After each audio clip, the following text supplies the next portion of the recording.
1 Samuel 8.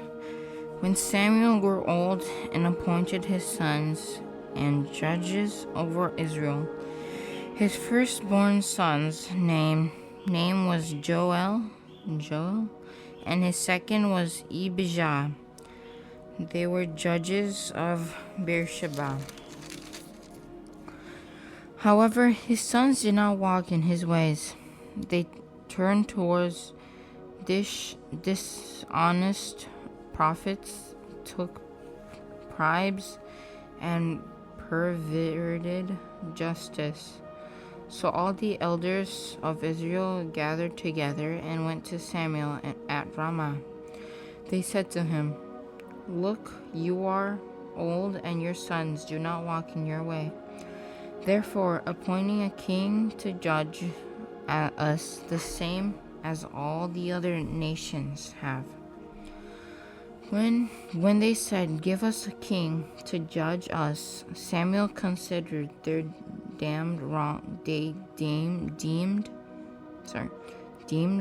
So he prayed to the Lord. But the Lord told him, "Listen to the Lord and everything they say to you. They have not rejected you. They have rejected me as their king. They are doing the same thing to you that they have done to me. Since the day I have brought them out of Egypt until this day, abandoning me and worshiping other gods. Listen to them, but solemnly warn them and tell them about the customary rights of the king who will reign over them." Samuel told all the Lord's word to the people who were asking him for a king. He said, "There are the rights of the king who will reign over you. He will take your son and put them to his use in his his chariots,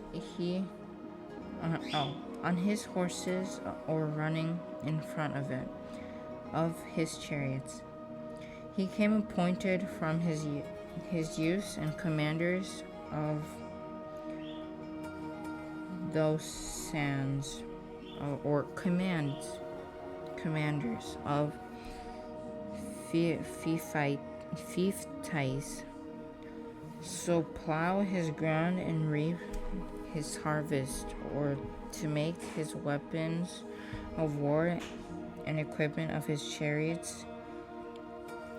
He can take our daughters to become perfumers, cooks, and bakers. He can take our best field, vineyard, and olive orchards, and give them to his servants. He can take a strength of his grain and your vineyard and give them to his officials and the servants. He can take your male servant, your female servants, and your best cattle, and your donkeys, and use them for his work. He can take a tenth of your flock and you yourselves, and become his servant. When that day comes, you will cry out because the king you've chosen for yourselves, but the Lord won't answer you. But the Lord won't answer you on that day."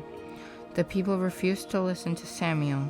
"No," they said, "we must have a king over us. Then we'll be like all the other nations. Our king will judge us. Go out before us and fight our battles." Samuel listened to all the people's words and then repeated them to the Lord.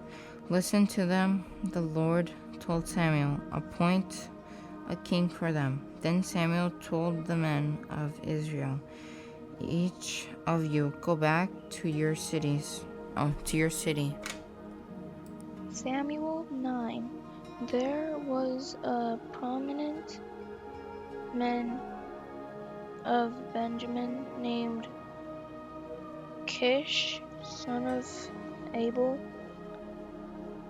son of Zerah, son of Betroth, son of Aphiah, son of Benjaminite, son of a Benjaminite.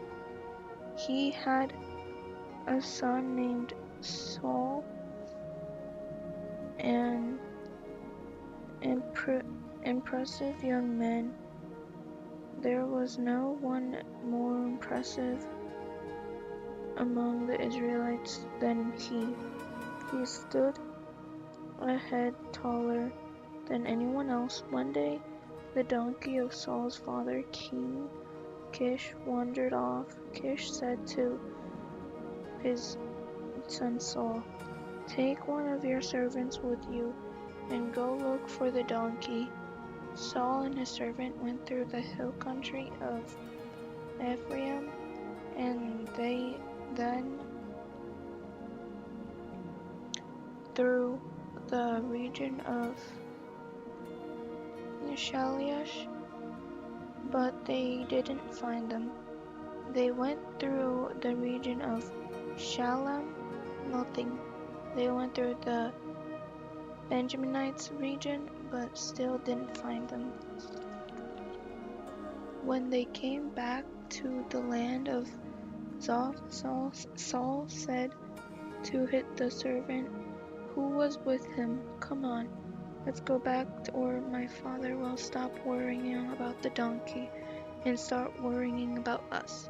"Look," the servant said, "there is a man of God in the city who is highly respected. Everything he says is sure to come true. Let's go there now. Maybe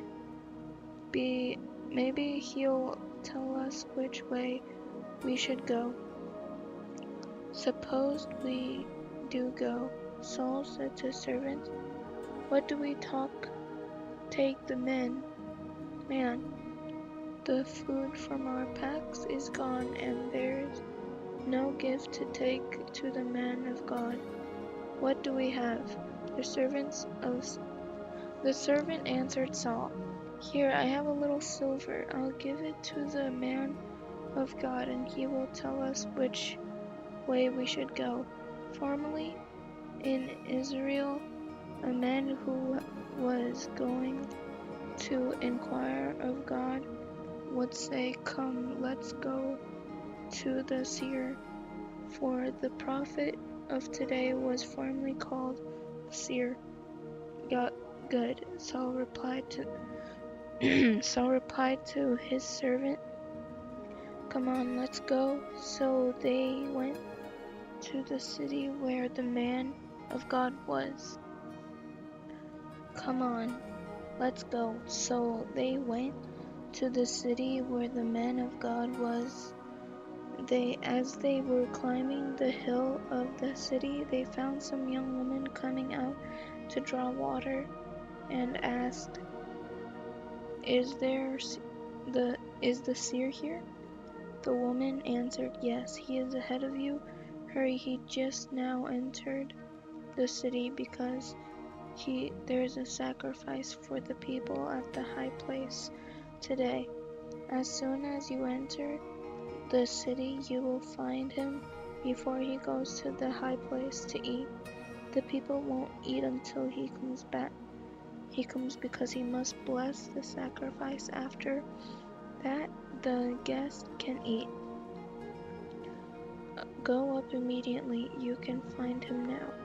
So they went up towards the city.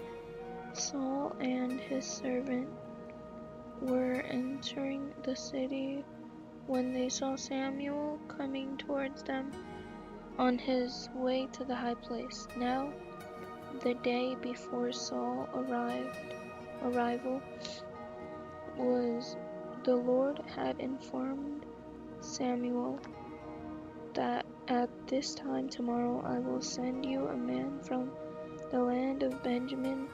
Anoint him ruler over my people Israel. He will save them from the Philistines. because I have seen the affliction of my people, for their cry has come to me.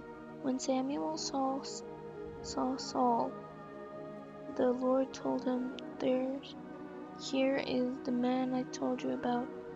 He will govern my people. Saul approached Samuel at the city gate and asked, Would you please tell me where the seer's house is? I am the seer, Saul answered.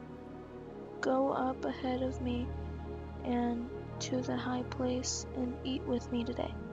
When I send you off in the morning, I'll tell you everything that's in your heart. So, as for the donkeys that wandered away from you 3 days ago, don't worry about them because they've been found, and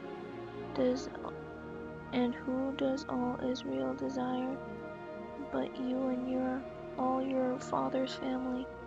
Saul responded, I am not a Benjamite from the smallest of Israel's tribe, and isn't my clan at least important of all the clan of Benjamin's tribe? So why have you said something like this to me? Samuel took Saul and his servant, brought them to the banquet hall, and gave them a place at the head of the thirsty, or so men who had been invested. When Saul had said to the cook, Get the portion of meat that I gave you and told you to set aside. The cook picked up the thigh and what was attached to it and set it before Saul. Then Samuel spoke, Notice that the reserved piece is set before you. Eat because it was saved for you for this solemn this solemn event. At the time I said, I've done from the high place to the city, Samuel spoke with Saul on the roof. They got up early, and just before dawn, Samuel called to Saul on the roof, Get up, and I'll send you on your way. Saul got up, and both he and Samuel went outside.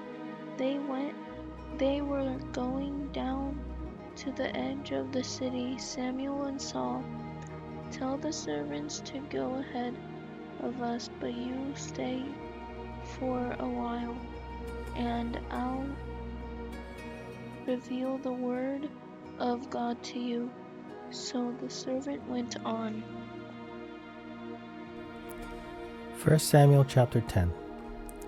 Samuel took the flask of oil, poured it out on Saul's head, kissed him, and said, Hasn't the Lord anointed you ruler over his inheritance?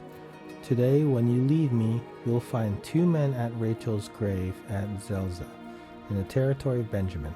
They will say to you, The donkeys you went looking for have been found, and now your father has stopped being concerned about the donkeys and is worried about you, asking, What should I do about my sons? You will proceed from there until you come to the oak of Tabor. 3 men going up to God at Bethel will meet you there, one bringing 3 goats, one bringing 3 loaves of bread, and one bringing a clay jar of wine. They will ask how you are and give you 2 loaves of bread, which you will accept from them. After that, you will come to Gibeah of God, where there are Philistine garrisons. When you arrive at the city, you will meet a group of prophets coming down from the high place prophesying. They will be preceded by harps, tambourines, flutes, and lyres. The Spirit of the Lord will come powerfully on you. You will prophesy with them, and you will be transformed.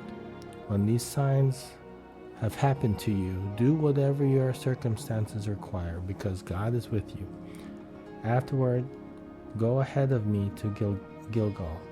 I will come to you to offer burnt offerings and to sacrifice fellowship offerings. Wait 7 days until I come to you and show you what to do. When Saul turned to leave Samuel, God changed his heart.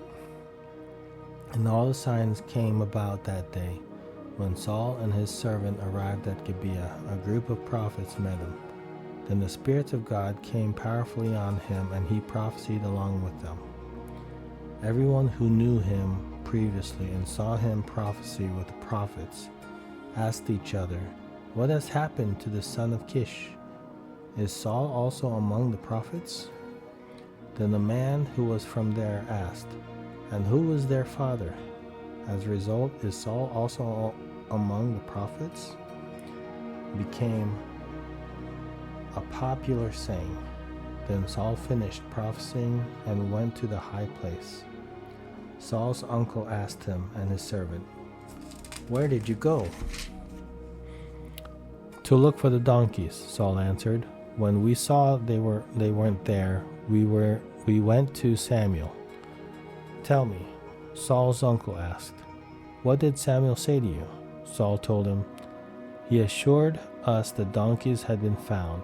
However, Saul did not tell him what Samuel had said about the matter of kingship. Samuel summoned the people to the Lord at Mizpah and said to the Israelites, "This is what the Lord, the God of Israel, says.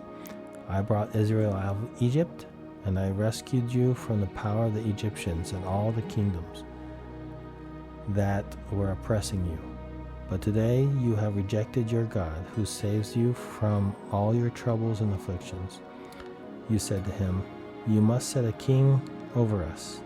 Now therefore present yourselves before the Lord by your tribes and clans." Samuel had all the tribes of Israel come forward, and the tribes of Benjamin was selected. Then he had the tribes of Benjamin come forward by its clans, and the Matrite clan was selected. Finally, Saul, son of Kish, was selected. But when they searched for him, they could not find him. They again inquired of the Lord, "Has the man come here yet?" The Lord replied, "There he is, hidden among the supplies." They ran and got him from there. When he stood among the people, he stood head taller than anyone else. Samuel said to all the people, "Do you see the one the Lord has chosen? There is no one like him among the entire population." And all the people shouted, "Long live the king!" Samuel proclaimed to the people the rights of kingship. He wrote them on a scroll, which he placed in the presence of the Lord. Then Samuel sent all the people home. Saul also went to his home in Gibeah and brought men whose hearts God had touched went with him. But some wicked men said, "How can this guy save us?" They despised him and did not bring him a gift, but Saul said nothing.